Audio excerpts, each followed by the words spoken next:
আসসালামু আলাইকুম viewers, welcome back to my another new video. আজকে আমরা একটি গুরুত্বপূর্ণ ইংরেজি স্ট্রাকচার ক্লাস নিয়ে আলোচনা করব। Okay viewers, let's get started. যতদূর তুমি যেতে পারো, যতদূর আমার তাকে মনে হয়, যতদূর সে এই বিষয়ে জানে, যতটা আমি তোমাকে ভালোবাসি। আমরা দৈনন্দিন জীবনে এই ধরনের বাক্যগুলি ব্যবহার করে থাকি।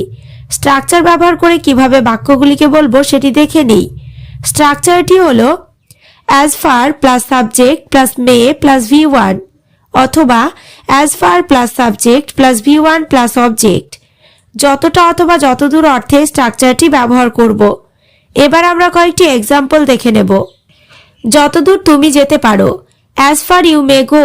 এখানে as far মানে যতদূর, ইউ মানে তুমি সাবজেক্ট, মে মানে পারা সম্ভাবনা অর্থে, গো মানে যাওয়া verb. as far you may go মানে যতদূর তুমি যেতে পারো। নেক্সট, যতদূর আমার তাকে মনে হয়, as far I think her। এখানে as far মানে যতদূর, I think মানে আমার মনে হয়, her মানে তাকে। as far I think her মানে যতদূর আমার তাকে মনে হয়। পরেরটা, যতদূর সে এই বিষয়ে জানে, as far he knows about it। এখানে হি মানে সে সাবজেক্ট, নো মানে জানা ভার্ব, অ্যাবাউট ইট মানে এই বিষয়ে object. as far he knows about it মানে যতদূর সে এই বিষয়ে জানে। নেক্সট, যতটা আমি তোমাকে ভালোবাসি, as far I love you।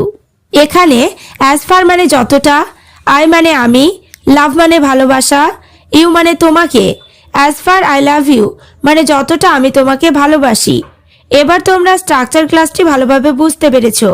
তাহলে যতটা আমি তাকে চিনি, যতদূর সে এই ব্যাপারটা বোঝে, বাক্যগুলি ইংরেজিতে কি হবে অবশ্যই কমেন্ট করে জানিও।